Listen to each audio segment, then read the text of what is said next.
Hello students, कैसे हैं आप लोग। बोर्ड एग्जाम की तैयारी में आपका स्वागत है। आज हम बात करने वाले हैं क्लास 10th का चैप्टर नंबर 2 बहुपद पॉलिनोमियल। देखते हैं क्या होता है बहुपद। देखिए, बहुपद को समझने से पहले हम छोटे छोटे दो टॉपिक समझेंगे। उसमें से एक टॉपिक जो है वो है हमारा चर राशि। इसे हम बोलते हैं वेरिएबल क्वांटिटी, चर राशि। ये समझते हैं। उसके बाद हम समझेंगे अचर राशि। आप इसे कह सकते हैं नॉन वेरिएबल क्वांटिटी। ये हमारा है अचर राशि। समझते हैं पहले ये दोनों क्या है, या फिर आप इस नॉन वेरिएबल क्वांटिटी को अंग्रेजी में कहे तो इसे सिंपल एक कांस्टेंट भी कह सकते हैं। Simple constant quantity. Non variable और कांस्टेंट एक ही बात है। समझते हैं क्या है ये चर राशि और क्या है ये अचर राशि। देखिए, चर राशि का क्या मतलब है। देखिए, चर राशि और अचर राशि हमें समझना है कि गणित में, मैथमेटिक्स में हम कोई भी प्रश्न का बात करते हैं तो जहां पर भी हमें कुछ निकालना होता है जो हमको पता ना हो, तो हमेशा जो हमें ना पता हो उसे हम हमेशा x मान लेते हैं या y मान लेते हैं या a मान लेते हैं। मान लीजिए मुझे किसी का उम्र निकालना है, एज, तो जब मुझे उसका उम्र ना पता हो तो हम मान लेते हैं कि राम की आयु x वर्ष है। तो ये जो हम x मान लेते हैं, y मान लेते हैं, यही सब चर राशि है। तो चर राशि में क्या आता है, ये हम जो लिखते हैं मैथमेटिक्स में x, y, z, कुछ भी p, q, r, जो अंग्रेजी के अल्फाबेट है, इन सबको ही हम बोलते हैं चर राशि। हम क्यों बोलते हैं उसका हम बात करेंगे, लेकिन ये सब ही चर राशि है। अब देखिए अचर राशि क्या होता है। अचर राशि का सिंपल मतलब है गणित में जो भी संख्याएं हैं, जो भी संख्या है, सारा संख्या अचर राशि है। अब संख्या तो बहुत सारा है, आपको पता ही है। वास्तविक, काल्पनिक, परिमेय, अपरिमेय, पूर्णांक, भिन्न, सम, विषम, बहुत सारा। तो जो भी संख्या है, सभी संख्या को हम बोलते हैं अचर राशि। अब देखिए, मतलब कहने का मतलब क्या हुआ, संख्याएं मतलब 1, 2/3, -5/4, √2, 100, ये सारी संख्याएं। चाहे मान लीजिए यहाँ पे -2 का अंडर रूट, ये सारी संख्याएं हैं। तो ये सारा अचर राशि है। अब देखिए, इसको हम अचर राशि क्यों बोलते हैं और इसको हम चर राशि क्यों बोलते हैं, वो समझते हैं। देखिए, चर राशि का मतलब होता है वो राशि, चर राशि का मतलब वो राशि जिसका मान बदलता रहे। चर मतलब वेरिएबल, बदलने वाला। चर राशि का मतलब ही होता है बदलने वाला राशि, मतलब कि जिसका मान क्या होगा, बदलते रहेगा। चर राशि मतलब बदलने वाला राशि। तो x, y, z, p, q, r, इन सब का गणित में कोई फिक्स वैल्यू नहीं है। किसी किसी क्वेश्चन में x का मान 1 आता है, किसी अगले क्वेश्चन में x का मान 2 आता है, कहीं पे 5 आता है। तो देखिए, ध्यान दीजिए, जिस राशि का मान, वैल्यू फिक्स नहीं होता है उसी को हम x मानते हैं। जैसे मान लीजिए कि हम मानते हैं कि राम का उम्र x वर्ष है। तो जब मुझे पता होता है कि राम का उम्र हम नहीं जानते हैं, तो जो चीज के बारे में हम कुछ जानते नहीं हम उसको x मान लेते हैं। जिसको हम जान रहे होंगे कि राम का उम्र 10 वर्ष है, तो उसे हम x नहीं मानेंगे। राम का उम्र कहीं निकालना होगा जो मुझे पता नहीं होगा, तो उसको हम x मानेंगे।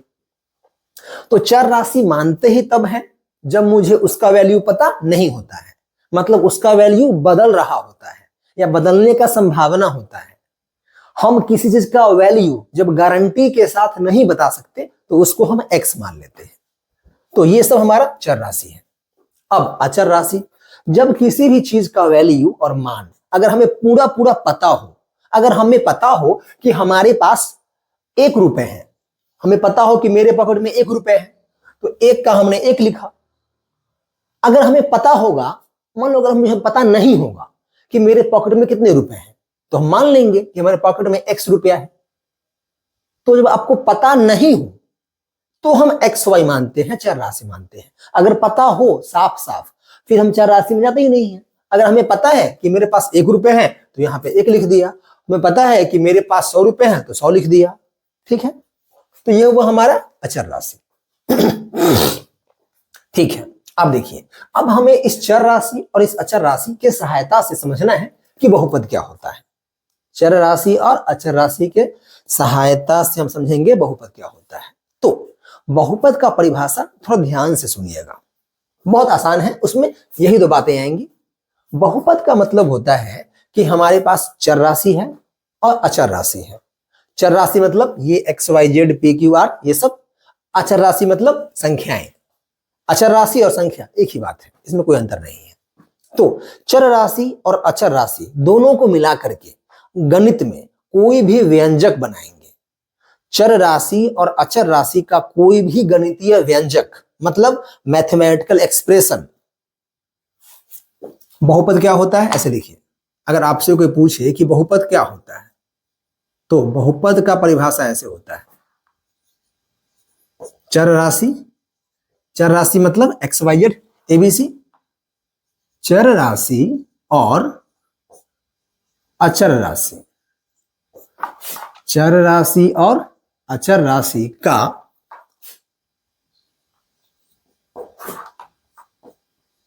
एक ऐसा, चर राशि और अचर राशि का एक ऐसा गणितीय व्यंजक, गणितीय व्यंजक कहने का मतलब हुआ मैथमेटिकल एक्सप्रेशन, मैथमेटिकल एक्सप्रेशन ऐसा। तो चर राशि और अचर राशि का एक ऐसा गणितीय व्यंजक जहां, देखिए अब इसमें 2 शर्त है। पहला शर्त, जहां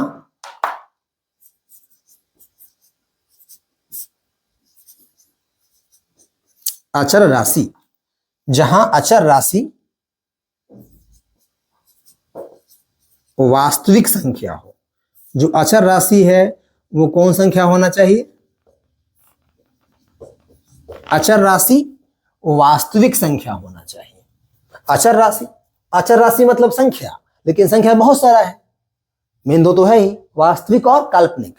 तो अचर राशि मतलब संख्या, तो अचर राशि में वास्तविक संख्या होना चाहिए। ये सब वास्तविक संख्या है, मतलब ये सब होना चाहिए। ये अवास्तविक या काल्पनिक संख्या है, आपको पता है, हमने पढ़ा है अध्याय 1 में। तो अचर राशि के जगह पे ये सब हो सकता है, ये होना नहीं चाहिए। ठीक है, और दूसरा शर्त क्या है? दूसरा शर्त ये है कि जो हमारे पास चर राशि है, चर राशि मतलब XYZ, तो चर राशि का जो घात है, चर राशि का घात, घात मतलब पावर डिग्री, तो चर राशि का घात पावर डिग्री एक पूर्ण संख्या होना चाहिए। चर राशि का घात पावर या डिग्री जो है वो क्या होना चाहिए? एक पूर्ण संख्या होना चाहिए। मतलब पूर्ण संख्या आपको पता होगा, पूर्ण संख्या मतलब 0 1 2 3 4 5 डॉट डॉट। तो चर राशि के घात में पावर में पूर्ण संख्या होना चाहिए। इन 2 बातों को हम ध्यान देंगे। बहुपद किसको बोलते हैं? चर राशि और अचर राशि का एक ऐसा गणितीय व्यंजक जहां पे अचर राशि वास्तविक संख्या हो। देखिए, अचर राशि वास्तविक अवास्तविक दोनों ही अचर राशि है, लेकिन बहुपद तभी होगा जब जो अचर राशि है वो वास्तविक संख्या होना चाहिए। मतलब अचर राशि के जगह पे काल्पनिक संख्या नहीं हो सकता है, ऐसा वाला संख्या नहीं हो सकता है। रूट के अंदर में कोई भी माइनस में नंबर हो तो वो संख्या नहीं हो सकता है। इनको हम बोलते हैं अवास्तविक या काल्पनिक संख्या। तो अचर राशि में ये सब होना चाहिए, वास्तविक वाला ये सब होना नहीं चाहिए, पहली बात।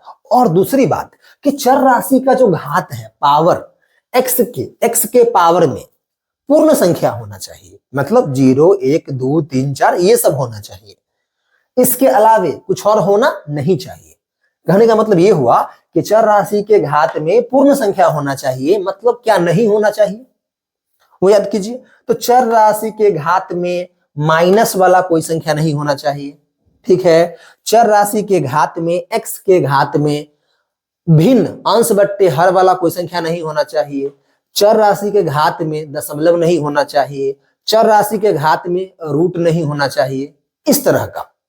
मतलब x चर राशि है, उसके घात में यही सब होना चाहिए, इसके अलावे कुछ और होना नहीं चाहिए। तो अब इन दोनों शर्तों को पूरा करते हुए हम एग्जाम्पल लिखते हैं 2-4 बहुपद का। देखिए, तो बहुपद कैसे बनाएंगे भाई? चर राशि और अचर राशि का ऐसा गणितीय व्यंजक, मतलब कुछ गणितीय व्यंजक। गणितीय व्यंजक कहने का मतलब ये हुआ चर राशि और अचर राशि का गणितीय व्यंजक। गणितीय व्यंजक का मतलब ये होता है कि चर राशि और अचर राशि को आप जोड़, घटाओ, गुना, भाग, इन चारों में से किसी एक की सहायता से आपस में मिला दो, जोड़ दो। चर राशि और अचर राशि का गणितीय व्यंजक मतलब चर और अचर को हमें मिलाना है, जोड़ के लिखना है, कंबाइन करना है, जोड़, घटाओ, गुना या भाग के सहायता से। देखिए, तो हमने यहां पे लिया एक चर राशि x, आपको पता है x चर राशि है, और हमने लिया एक अचर राशि 2, ठीक है। हमने इन दोनों को मिला दिया तो ये बन गया गणितीय व्यंजक। हमने एक चर राशि लिया 2x square minus 6x plus का 6, ये बन गया गणितीय व्यंजक। इसमें चर राशि भी है और अचर राशि भी है, देख रहे हैं। वैसे ही मान लीजिए लिया हमने y power 3 minus 6y plus 1, ये y हमारा चर राशि है और 6 और 1 हमारा अचर राशि है। तो ये हो गया हमारा चर राशि और अचर राशि का गणितीय व्यंजक। इसमें दोनों शर्त पूरा होना चाहिए तभी ये बहुपद बनेगा। मतलब अचर राशि वास्तविक संख्या होना चाहिए। देखिए, अचर राशि कौन कौन है?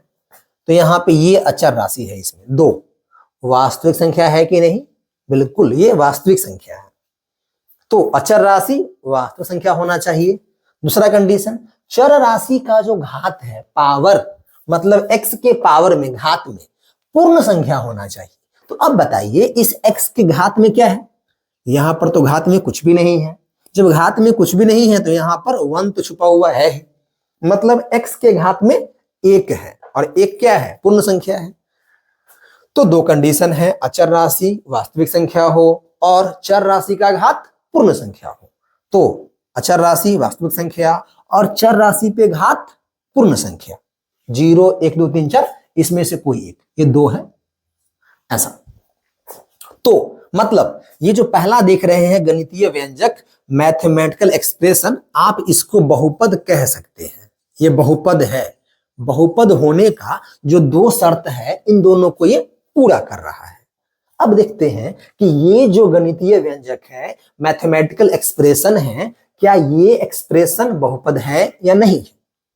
बहुपद चेक करने का पहला नियम, अचर राशि वास्तविक संख्या होना चाहिए, मतलब ये सब होना चाहिए, ये होना नहीं चाहिए। देखिए, 6 वास्तविक संख्या, ये 6 वास्तविक संख्या और ये 2 भी वास्तविक संख्या, 2, 6, 6, ये तीनों ही क्या है? वास्तविक संख्या है। मतलब अचर राशि तो वास्तविक संख्या है, पहला कंडीशन पूरा हो गया। अब दूसरा कंडीशन क्या है कि जो हमारा अचर राशि है उस पर घात पूर्ण संख्या होना चाहिए, सॉरी, चर राशि पर घात पूर्ण संख्या। तो x चर राशि घात में 2, x चर राशि घात में 1। देखिए, तो घात में 2 है और घात में 1 है, घात में 2 है, घात में 1 है, तो 1 और 2 दोनों ही क्या है? पूर्ण संख्या है। मतलब अचर राशि वास्तविक संख्या, चर राशि पे घात पूर्ण संख्या, मतलब ये भी गणितीय व्यंजक जो है, ये भी एक बहुपद ही है। बहुपद के दोनों शर्तों को पूरा कर रहा है। अब यहां देख लीजिए, ये अचर राशि 1, 6 दोनों क्या है सर? वास्तविक संख्या। ये हमारा है चर राशि, इस पर घात है 3 और इस पर घात है 1, 1 और 3 घात है, दोनों क्या होना चाहिए? पूर्ण संख्या। तो चर राशि जो भी है वो वास्तविक संख्या है। अचर राशि, यहां पे अगर मान लीजिए अगर रूट 2 भी हो तो कोई दिक्कत नहीं है, क्योंकि रूट 2 भी क्या है? वास्तविक संख्या ही है। वास्तविक में 2 प्रकार, परिमेय और अपरिमेय, तो ये अपरिमेय वाला है लेकिन है तो वास्तविक ही, तो ये भी क्या है सर? सर ये भी बहुपद है। अच्छा, अब आप सोच रहे होंगे सर सब बहुपद है तो बहुपद कौन नहीं होता है, थोड़ा वो बताइए। अब देखते हैं कि बहुपद कौन नहीं होता है। चलिए यहां पे कर लेते हैं हम लोग। देखिए ये हमारे पास है √7x प्लस 6, यहां ध्यान दीजिएगा, √7x प्लस 6। अब बताइए कि ये बहुपद है या नहीं है। पहला नियम, अचर राशि वास्तविक संख्या हो, तो ये अचर राशि है, ये अचर राशि है। 6 वास्तविक संख्या है, √7 भी संख्या वास्तविक है, तो ये तो हमारा बहुपद है, इसमें कोई दिक्कत की बात नहीं है। अब देखिए यहां पे कर दीजिए -7 का √x प्लस का 6। अब बताइए ये 6 चर राशि, सॉरी अचर राशि, तो वास्तविक संख्या है, माइनस का √7, ये संख्या वास्तविक है क्या? बिल्कुल नहीं। माइनस का कोई भी संख्या रूट के अंदर में हो तो ये वास्तविक नहीं होता है, तो ये वास्तविक संख्या नहीं है। अगर ये वास्तविक संख्या नहीं है मतलब -√7 प्लस का 6, ये बहुपद भी नहीं है, ये बहुपद नहीं है। क्योंकि बहुपद होने के लिए जो हमारा अचर राशि है वो क्या होना चाहिए? वो वास्तविक संख्या होना चाहिए। चलिए, तो ये हमारा बहुपद नहीं है। वैसे ही हम एग्जाम्पल और देखते हैं। चलिए हम थोड़े मिटाते हैं पहले, फिर बात करते हैं। अब देखिए यहां पे हम यहां पे कुछ और लेते हैं मैथमेटिकल एक्सप्रेशन। जैसे मान लीजिए कि हमारे पास यहां पर है 3√x प्लस का 6, ऐसा √3x प्लस का 1, या x² plus 6/x plus 1, x² plus 7/x³, 7/x³ नीचे में है -3 प्लस का 1। ये कुछ मैथमेटिकल एक्सप्रेशन है। अब आपको बताना है इसमें से कौन सा बहुपद है, कौन बहुपद नहीं है। दोनों शर्त को पूरा करना होगा। अचर राशि, वास्तविक संख्या, ये हमारा अचर राशि, ये हमारा अचर राशि। 3 और 6 दोनों संख्या वास्तविक है, पहला कंडीशन पूरा हो गया। अब दूसरे पे आइए, चर राशि का घात पावर पूर्ण संख्या होना चाहिए। ये चर राशि है √x, x जो है चर वो रूट के अंदर में है, तो रूट का मतलब क्या होता है, ये थोड़ा अलग सा है।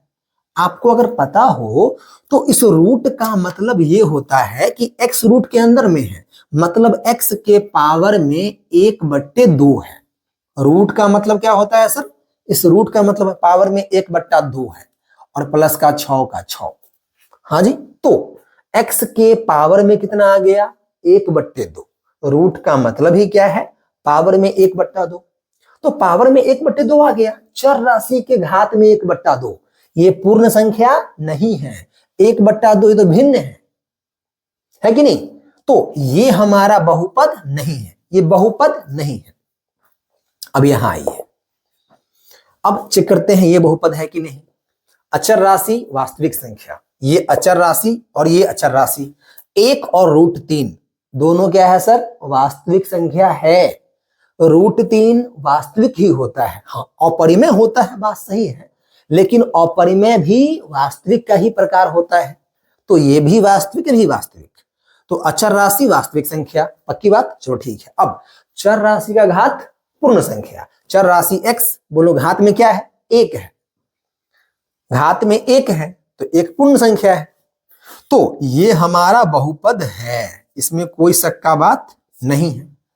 अब आप थोड़ा सोच रहे होंगे कि सर यहां पे रूट लगा हुआ था तो ये बहुपद नहीं था, यहां पे रूट लगा हुआ है तो बहुपद है, ये कैसे हो रहा है? देखिए, अगर रूट लगा हुआ है चर राशि पे, अगर चर राशि पे रूट लगा हुआ है, मतलब रूट का मतलब पावर में 1/2, तो ये हो गया। पावर में हमें क्या चाहिए, चर राशि के पावर में हमें हमेशा पूर्ण संख्या ही चाहिए, तो यहां पूर्ण संख्या नहीं था। हाँ जी, अब यहाँ पे 3 पर रूट लगा हुआ है, तो 3 के पावर में 1/2, ये 3 थोड़ा ना चर राशि, तो अचर राशि है, तो अचर राशि के पावर में कुछ भी हो, हमें ये वास्तविक संख्या चाहिए, तो ये अपरिमेय तो है ही, और अपरिमेय मतलब वास्तविक ही होता है। तो ये भी वास्तविक, ये भी वास्तविक, बस हमें इतना ध्यान देना है। इसके पावर में 1/2 है, 1/4 है, इससे फर्क पड़ने वाला नहीं है। तो यहां पे पावर में 1 है ना पूर्ण संख्या, मतलब ये बहुपद है, बात खत्म। चलिए अब यहां देखिए, अब थोड़ा देखते हैं इसको, ये क्या कहना चाह रहा है। अब पता करना है कि ये बहुपद है या नहीं है। तो ये हमारा एक अचर राशि वास्तविक संख्या, ये हमारा 6 वास्तविक संख्या, तो 1 और 6 दोनों वास्तविक। ये कंडीशन पूरा हो गया। दूसरा कंडीशन, जो चर राशि है घात में पूर्ण संख्या, चर राशि x घात में 2, ठीक है, 2 पूर्ण संख्या है। चर राशि x घात में 1, घात में क्या है 1 है, तो यहां पावर 2, यहां पावर 1। तो देखिए पावर में 1 रहे चाहे पावर में 2 रहे, दोनों ही क्या है सर? सर 1 और 2 दोनों ही पूर्ण संख्या है, मतलब ये बहुपद है? नहीं, ऐसा गलती नहीं करना है। जब चर राशि जो है ना, चर राशि को हम कभी भी नीचे में भागा में नहीं रखते हैं, चर राशि को हम हमेशा ऊपर में रखते हैं, अंश में। तो इस चर राशि को ऊपर भेजो, उसके बाद देखो कि इस पे घात क्या है। तो पहले हम चर राशि को ऊपर भेजेंगे तो क्या बन जाएगा, ये हमारा x² तो है ही, ये हमारा 6, ये x के पावर में 1 है, उसको ऊपर भेजेंगे तो x के पावर में क्या हो जाएगा -1। आपने पढ़ा होगा कि नीचे में कोई संख्या हो, इसको ऊपर भेजो तो जो घात जो भी होता है ना, घात में माइनस लग जाता है। तो घात में 1 था तो ऊपर में क्या बन गया -1 और प्लस का 1। अब देखो ये बहुपद है या नहीं है। इसके घात में 2 और इसके घात में -1, -1 है ना, ये पूर्ण संख्या नहीं है, मतलब ये भी बहुपद नहीं है, ये बहुपद नहीं है। चलिए अब देखिए, अब चेक करते हैं इसको, ये बहुपद है कि नहीं। x के घात में 2, x के घात में -3, तो -3 आ गया, घात में -3 पूर्ण संख्या नहीं है, तो ये बहुपद नहीं है, नहीं है ना। आप सही पकड़े। हमें करना क्या है, ये चर राशि है तो इसको हमें नीचे में छोड़ना ही नहीं है, हम इसको ऊपर में ले जाएंगे तो क्या बन जाएगा, ये x² 7x पावर में 3 प्लस का 1। अब देखिए घात क्या है, x पावर में 2, x पावर में 3, दोनों ही क्या है सर, पूर्ण संख्या, मतलब ये तो बहुपद है। आइए बात समझ में। तो बहुपद को पहचानने का 2 सिंपल सा नियम है। परिभाषा ध्यान से याद कर लीजिए, चर राशि और अचर राशि का एक ऐसा गणितीय व्यंजक, मैथमेटिकल एक्सप्रेशन, जहां अचर राशि वास्तविक संख्या हो, जो अचर राशि है वो वास्तविक संख्या होना चाहिए, और जो चर राशि है उसका पावर, उसका घात पूर्ण संख्या 0, 1, 2, 3, 4, 5 कुछ ऐसा ही होना चाहिए। आई बात समझ में। तो इस प्रकार से हम बहुपद को पहचानते हैं कि कौन सा गणितीय व्यंजक बहुपद है और कौन सा बहुपद नहीं है। अब देखिए, तो हमने पहचान लिया कि कौन बहुपद है, कौन बहुपद नहीं है। अब हम इसमें आगे बात करते हैं। देखिए, अब बहुपद में हमें आगे क्या बात करना है, तो बहुपद में हमें आगे ये बात करना है कि जो बहुपद दिया हुआ है उस बहुपद का हम नाम कैसे लिखें, बहुपद का नामकरण, हम बहुपद का नेमिंग करेंगे। जैसे दुनिया में हर इंसान के पास नाम होता है, आजकल तो कुत्ता, बिल्ली, गाय, भैंस सबका नाम होता है, तो वैसे ही बहुपद का भी नाम होना चाहिए। तो बहुपद का हम नाम कैसे लिखते हैं थोड़ा वो समझते हैं। देखिए, तो अब आप तो पहले समझ गए हैं बहुपद होता क्या है। हम बहुपद का नाम लिखते हैं, जैसे मान लीजिए कि हमारे पास ये दिया हुआ है, ऊपर में हेडिंग दीजिएगा बहुपद का नामकरण, कि हम बहुपद का नाम लिखते कैसे हैं। बहुपद का नामकरण, हमें बहुपद का नेमिंग करना है, नाम लिखना है, ठीक है जी।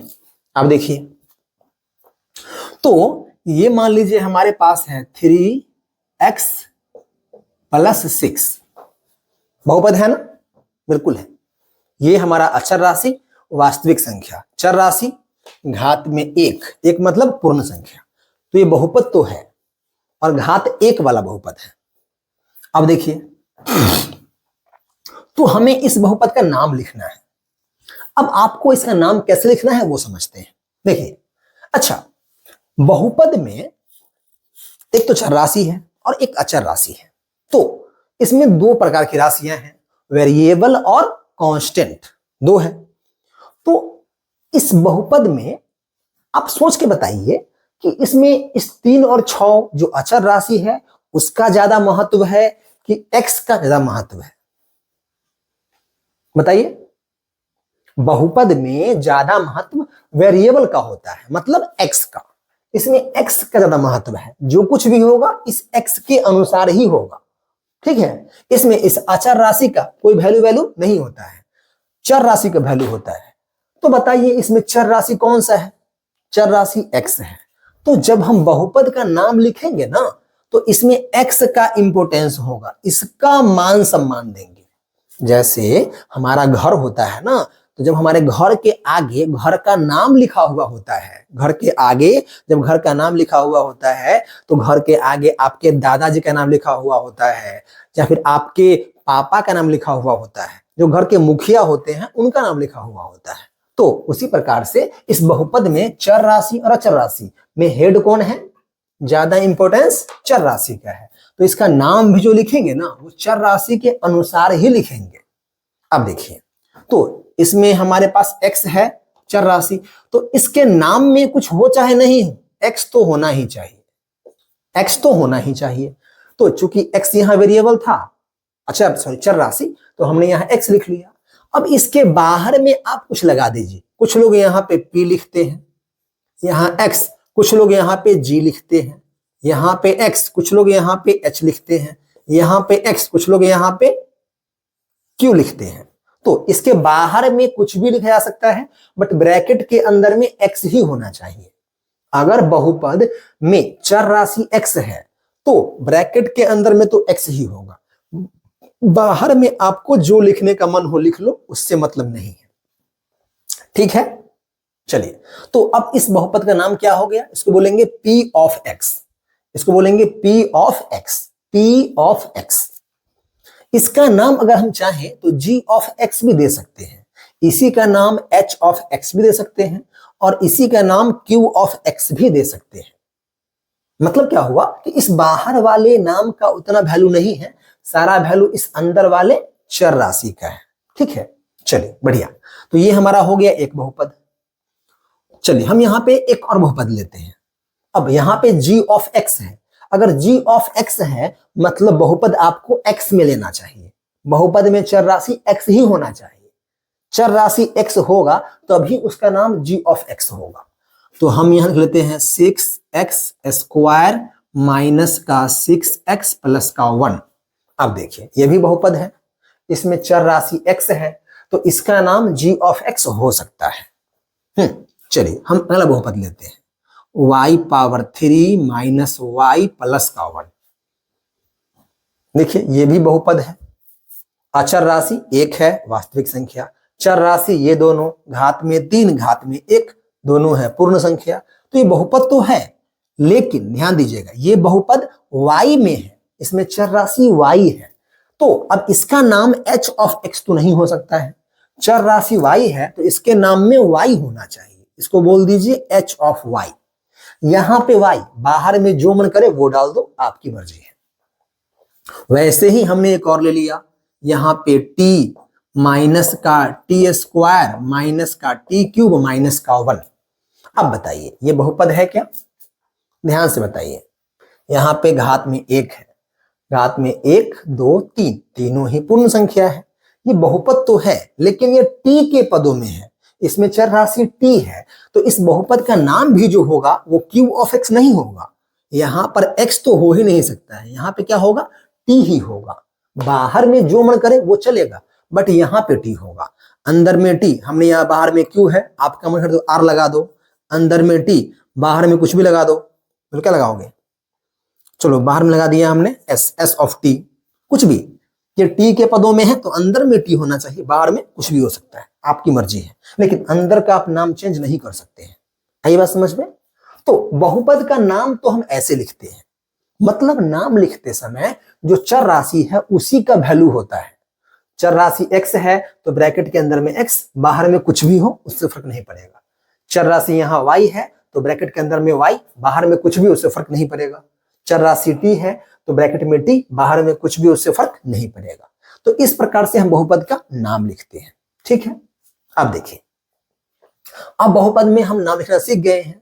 तो अब बहुपद में नाम लिखने के अलावा बहुपद में हमें समझना होता है, देखिए मैंने आपको पहले बताया कि बहुपद में चर राशि का ज्यादा वैल्यू है, अचर राशि को कोई वैल्यू नहीं है। पहली बात हो गया। अब देखिए, बहुपद में पहला तो चर राशि का वैल्यू है, और दूसरा जो चर राशि पर घात है, पावर, इसके ऊपर पावर है, इसका भी वैल्यू है।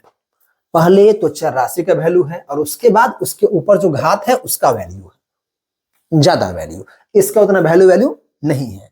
सारा कुछ बहुपद में इस चर राशि के अनुसार और चर राशि के ऊपर जो घात है उसी के अनुसार किया जाता है। जैसे हमारे घर में भी जब घर में बूढ़े बुजुर्ग होते हैं, पापा होते हैं, तो हमारे घर में कोई भी खाना बनता है तो ज्यादातर जो हमारे पापा का खाना होता है फेवरेट, वैसा ही बनता है। तो उसी प्रकार से इस बहुपद में मेन चर राशि है, चर राशि और उसके ऊपर का घात। तो बहुपद में जो कुछ भी होगा चर राशि के अनुसार ही होगा और उसके ऊपर में जो घात है उसी के अनुसार होगा। ठीक है, अब देखिए हम इसमें आगे हमें और क्या पता होना चाहिए। अब हमें पता होना चाहिए बहुपद के कुछ प्रकार हैं, बहुपद के कुछ प्रकार हैं, हम वो समझते हैं। तो अब मैंने पहले ही बताया कि बहुपद में सारा कुछ चर राशि पे निर्भर है और चर राशि के ऊपर जो घात है उस पे निर्भर है। तो हम यहाँ पे बहुपद का जो प्रकार बनाएंगे वो बहुपद का प्रकार दो आधार पे हो सकता है।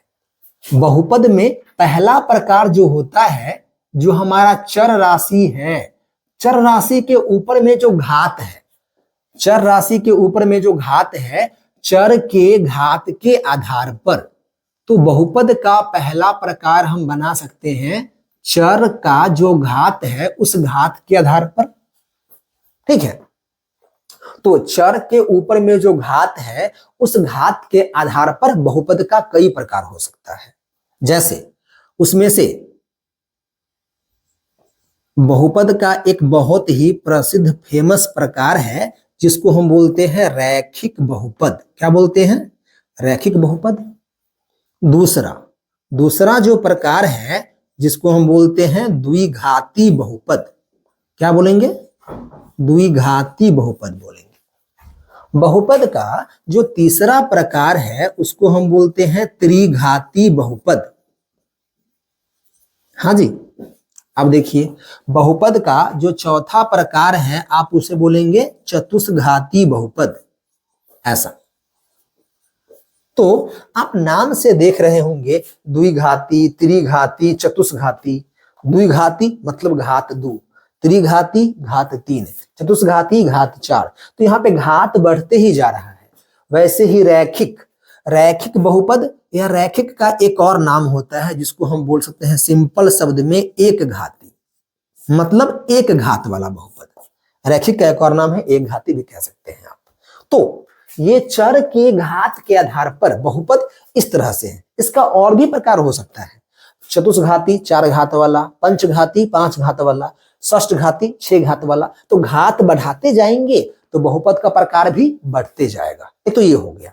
तो रैखिक बहुपद का मतलब ही है कि बहुपद जिसमें घात कितना हो? घात 1 हो। किसका घात? ऑब्वियस सी बात है, चर राशि का घात। हमें वहां ध्यान होता है। द्विघाती जिसमें चर राशि का घात क्या हो? 2 हो। त्रिघाती जिसमें चर राशि जो है उसका घात क्या हो? 3 हो। चतुष्घाती जिसमें चर राशि का घात कितना हो? 4 हो। ऐसा। अच्छा ध्यान दीजिए, मैंने आपको बताया था कि चर राशि का घात जो है वो पूर्ण संख्या होता है। तो पूर्ण संख्या में 0 आता है, 1 आता है, 2 आता है, 3, 4, 5, 6 सब आता है। तो चर राशि के घात में 1 तो आ गया, 2 आ गया, 3 आ गया, 4 आ गया। अगर घात में 1 है तो रैखिक बहुपद या एक घाती बहुपद, घात में 2 है तो द्विघाती बहुपद, घात में 3 है तो त्रिघाती बहुपद, घात में 4 है तो चतुष्घाती बहुपद। लेकिन इस घात में एक घात छूट रहा है, सबसे पहला घात। पूर्ण संख्या में सबसे पहला संख्या 0 होता है। तो बहुपद ऐसा भी तो होगा जिसमें घात क्या होगा, 0 होगा। नियम ही है कि घात में पूर्ण संख्या हो सकता है, तो पूर्ण संख्या होगा और 0 छूट जाएगा, ऐसा कैसे होगा? सबसे इंपॉर्टेंट पूर्ण संख्या तो 0 ही होता है। तो बहुपद में घात 0 भी हो सकता है। तो जब बहुपद में घात 0 होता है, उस बहुपद का नाम क्या होता है?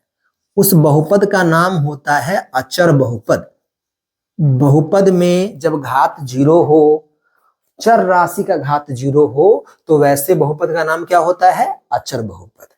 अब समझते हैं एग्जाम्पल के द्वारा। देखिए, रैखिक बहुपद घात 1 वाला बहुपद, जैसे ये पहला बहुपद है, ये लिख लीजिए यहाँ पे 3x प्लस का 6, देख रहे हैं चर राशि के घात में 1 है, तो ये हो गया हमारा रैखिक बहुपद।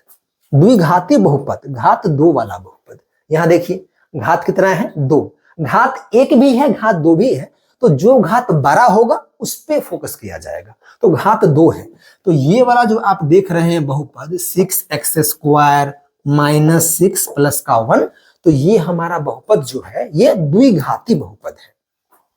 अब त्रिघाती बहुपद घात 3 वाला बहुपद, देखिए घात 1 और घात 3 ये त्रिघाती बहुपद है। चाहे घात 3 यहां पर भी है, ये भी क्या है? त्रिघाती बहुपद है। त्रिघाती दोनों है, आपको जो मन हो वो लिख लीजिए। तो y का पावर 3 माइनस y प्लस 1, तो ये हो गया हमारा त्रिघाती बहुपद। वैसे चतुर्घाती है तो घात 4 होगा। चलो लिख लिया t के पावर में 4 माइनस t के स्क्वायर प्लस का 6t प्लस का 1, कुछ भी लिख लीजिए, बस घात में 4 होना चाहिए। हाँ जी, तो ये रैखिक बहुपद घात 1 वाला, घात 2 द्विघाती, घात 3 त्रिघाती, घात 4 चतुष्घाती। अब मैंने क्या बोला? घात 0, उसको हम बोलते हैं अचर बहुपद।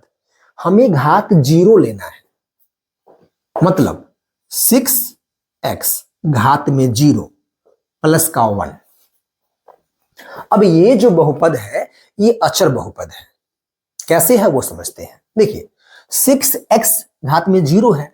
अच्छा, आपको पता है कोई भी संख्या हो, कोई भी संख्या अगर घात में 0 है तो इसका मान जो होता है 1 के बराबर होता है। आपने पढ़ा होगा क्लास 8 में, कोई भी संख्या के घात में पावर में 0 तो उसका मान 1 ही होता है। मतलब 2 के पावर में 0 उसका मान 1, 5 के पावर में 0 उसका भी मान 1, 10 के पावर में 0 उसका भी मान 1। कोई भी संख्या हो पावर में 0 है तो मान उसका 1 होता है।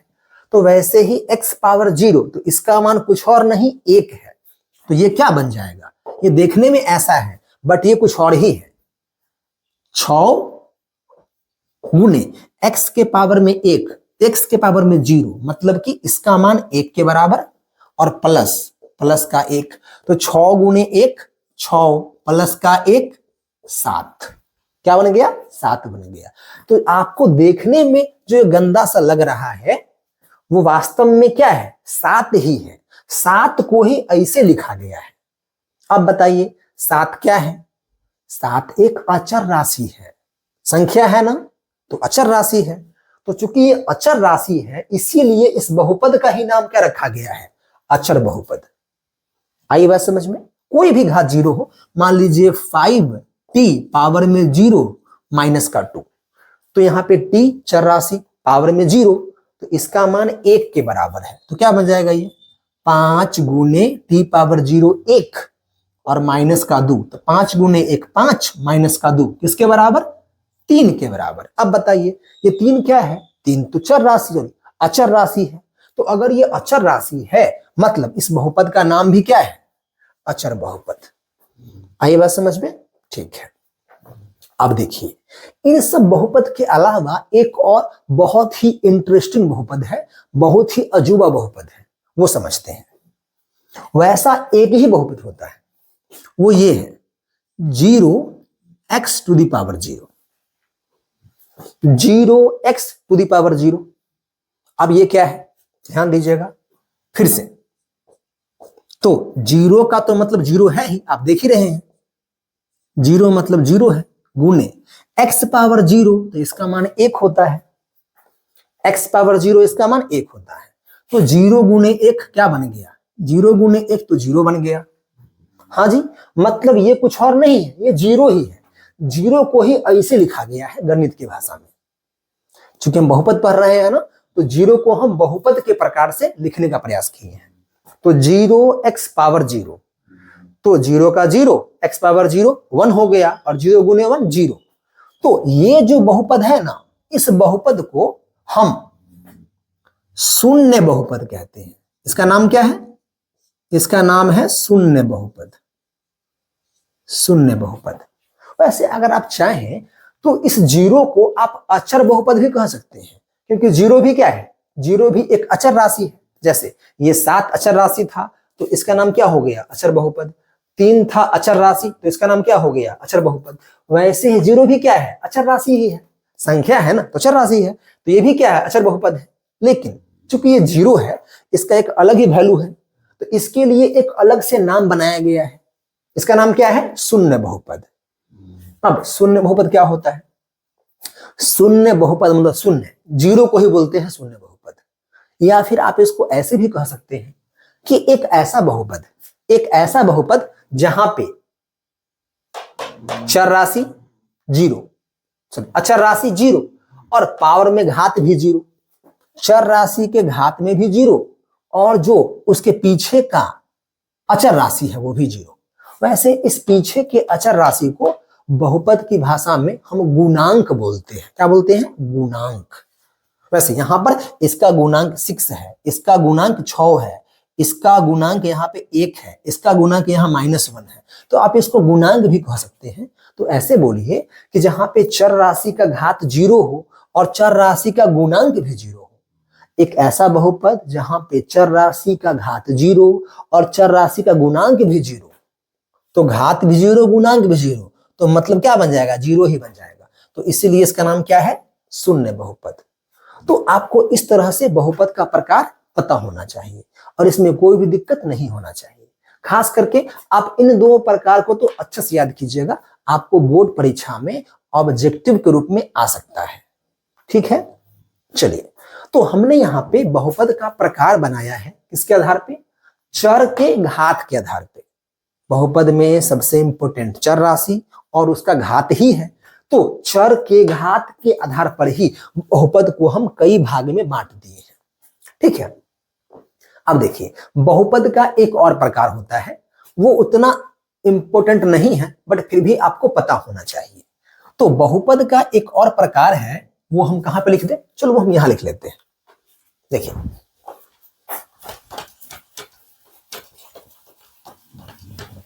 तो बहुपद का जो एक और प्रकार है वो हम बनाएंगे पद के आधार पर। बहुपद का एक और प्रकार वो किसके आधार पर होगा? वो होगा हमारा पद के आधार पर। अब ये पद क्या होता है थोड़ा वो समझ लेते हैं। देखिए, मतलब क्या हुआ? बहुपद का ही प्रकार है पद के आधार पर। तो पहले बहुपद लिखिए, फिर समझते हैं उसमें पद क्या होता है। तो मान लीजिए ये हमारा हो गया 5x² + 6x का 2। ठीक है, अच्छा ये बताइए कि आपने क्लास 6 में, 7th में, 8th में पढ़ा होगा कि बीजीय व्यंजक को जोड़ना ऐसे कि सर x² और 6x² + 1 को जोड़ो। अगर हमें इन दोनों को जोड़ना होता है तो आपको सिखाया गया होगा कि सर x² और यहां भी x² है, तो इन दोनों को बोलेंगे समान पद, सजातीय पद, अंग्रेजी में कहते हैं लाइक टर्म्स। तो अगर हमें इन दोनों को जोड़ना है तो हम इसको इससे जोड़ सकते हैं। यहाँ पे कितना है? 1 है, तो आप इसको इससे जोड़िएगा, जोड़ दीजिए। तो इसको आपको इससे जोड़ना है, ये इससे नहीं जुड़ेगा क्योंकि जोड़ने के लिए घात बराबर होना चाहिए। तो इसको जोड़िएगा तो क्या बनेगा? 1x² और 6x², ये 1 और 6 7x² + 1। तो ये दोनों जुड़ के ऐसे बन जाएगा। सीखे हैं आप ना? ठीक है, तो इसी बात को हमें यहां समझना है। देखिए, यहां पर हमने एक बहुपद लिया है। अच्छा ये बताइए, इस बहुपद में क्या हम इसको इससे जोड़ सकते हैं? घात यहां पे 2 है, यहां पे घात 1 है, यहां पे कोई घात तो है नहीं। अगर कोई घात नहीं है तो आपका मन करे ना तो यहां पे x⁻0 दे सकते हैं। x power 0। क्यों? x पावर 0 का मान 1 ही होता है और 2 गुणे 1 2 ही तो रहेगा, तो तुम सीधा 2 लिखो, चाहे x पावर 0 कर दो, उससे फर्क नहीं पड़ेगा। तो x पावर 2, x पावर 1 और x पावर 0, इन तीनों का घात अलग अलग है। तो तीनों का अलग अलग घात है, इसका मतलब ये हुआ कि आप इन तीनों को जोड़ तो नहीं सकते हैं। जोड़ने के लिए घात बराबर होना चाहिए, घटाने के लिए भी घात बराबर होना चाहिए। तो अगर हम इन तीनों को जोड़ेंगे, जुड़ेगा ही नहीं, बोलेगा ना हम ना जुड़ेंगे। तो अब देखिए कि अब हमें इसमें देखना है, अब यहां पे बात आएगी पद का, कि पद क्या होता है। तो x का घात 0, x का घात 1, x का घात 2। देखिए तो यहां भी घात का ही खेल है। एक है घात 0 वाला, एक है घात 1 वाला और एक है घात 2 वाला। तो ये 3 पद हो गया, मतलब अलग अलग घात वाला कितना है? अलग अलग घात वाला यहाँ पे 3 है, घात 0 वाला, घात 1 वाला, घात 2 वाला। तो इस वाले बहुपद में कितने पद हैं? इस वाले बहुपद में 3 पद हैं। हाँ जी, 3 अलग अलग घात है तो 3 पद है। तो यहां पे अगर 3 पद है तो इसको हम बोलते हैं त्रिपदी बहुपद। जिसमें 3 पद हो वो हो गया हमारा त्रिपदी बहुपद। आप समझ गए होंगे, अगर किसी बहुपद में एक ही पद हो, क्या हो? एक ही पद हो, तो उसका नाम क्या हो जाएगा?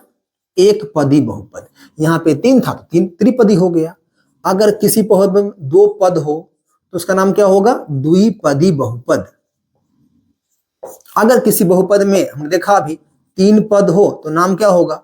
त्रिपदी बहुपद। देखिए अगर किसी बहुपद में 4 पद हो तो उसका नाम क्या होगा? चतुष्पदी बहुपद।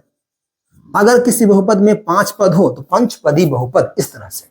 हाँ जी, तो ये हमारा एक त्रिपदी बहुपद है, क्योंकि यहाँ पे 3 अलग अलग घात है। एक पदी बहुपद मतलब एक ही घात होगा। तो मान लो ये वाला 6x, इतना ही बस, x घात में 1 है, एक ही है वो, एक पदी बहुपद। चाहे मान लो 2x स्क्वायर, इतना ही है बस, कुछ आगे पीछे है नहीं। यहाँ पे x पर घात 2 है लेकिन एक ही तरह का है, तो ये हो गया एक पदी बहुपद, इसको बोलते हैं हम लोग। आइए बस समझ में। चाहे आप कह दीजिए सिंपल 5 क्या है? 5 बहुपद है। कैसे? घात में 0 है, घात में 0 है, पूर्ण संख्या, बहुपद है। और कैसा बहुपद है? एक पदी बहुपद है। अब देखें यहाँ पे द्विपदी बहुपद, तो 6x प्लस का 1, इस पर घात 1 और इस पर घात 0, 2 अलग अलग प्रकार का घात है, तो ये हो गया द्विपदी बहुपद। चाहे मान लीजिए 2x स्क्वायर प्लस का 1, x घात में 2 और घात में 1, 2 अलग अलग प्रकार का घात है, ये भी हो गया द्विपदी बहुपद। अगर 3 अलग अलग प्रकार का घात हो, हमने देखा ही है 6x square plus x minus 1, घात में 2, घात में 1 और यहाँ घात में 0, तो यहाँ पर भी 3 अलग अलग घात है, तो ये हो गया हमारा त्रिपदी बहुपद। चतुष्पदी बहुपद 2x square plus 6x plus 7 plus 6x घात में 3, तो घात में 2, घात में 1, यहाँ पे है घात में 0 और यहाँ पे है घात में 3, तो 0 1 2 3, कोई भी हो, 4 अलग अलग प्रकार का पद है, तो इसका नाम क्या हो गया? चतुष्पदी बहुपद। तो बहुपद को हमने देखा कि बहुपद को हम बांटते हैं उसके प्रकार में, तो ये बढ़ता कैसे है? चर का जो घात है उस घात के आधार पर। एक तो हो गया चर के घात के आधार पर कि सबसे बड़ा घात कौन सा है, सबसे बड़ा घात जो होगा वही बहुपद का नाम हो जाएगा। सबसे बड़ा घात यहाँ पे 1 है, यहाँ भी घात है, यहाँ पे घात 0 है, यहाँ पे घात क्या है सर? यहाँ पे घात 0 है, यहाँ पे घात 1 है, तो सबसे बड़े घात के आधार पर भी नाम दे सकते हैं। घात 1 तो एक पदी, घात 2 बड़ा घात तो द्विपदी, बड़ा घात 3 तो त्रिपदी, सॉरी त्रिघाती, बड़ा घात 4 तो चतुष्घाती। तो सबसे बड़ा घात कौन है इसके आधार पे, और यहाँ पे इसका नाम है पद के आधार पे। तो पद कैसे करते हैं? पद होता क्या है? तो पद का मतलब ये हुआ कि x पर कितने तरह का घात है, अलग अलग घात होना चाहिए। तो एक तरह का घात ये, घात एक तरह का ये और एक तरह का ये, तो 3 अलग अलग घात है, तो इसका नाम हो गया त्रिपदी। तो कितने अलग अलग घात हैं इसके आधार पे ये हो गया, और सबसे बड़ा घात कौन है तो ये हो गया। तो आपको समझ में आ जाना चाहिए कि बहुपद में सबसे इंपॉर्टेंट चर राशि, और उससे भी इंपॉर्टेंट उसका घात है। सब कुछ बहुपद का जो घात है, चर राशि का घात, उसी पे निर्भर है बहुपद का सारा कुछ। ठीक है, तो हम ऐसा करते हैं, आज के क्लास में हम इतना ही बात करते हैं, अगले क्लास में हम बात करेंगे इससे आगे। ठीक है, तब तक के लिए आप अपना पढ़ाई करें, और अगर आप हमारे चैनल पे नए हो तो इसे सब्सक्राइब भी कर लें, बेल आइकन भी दबा दें ताकि आपको अपना नोटिफिकेशन मिल जाए। ठीक है, चलिए अपना ध्यान रखिए।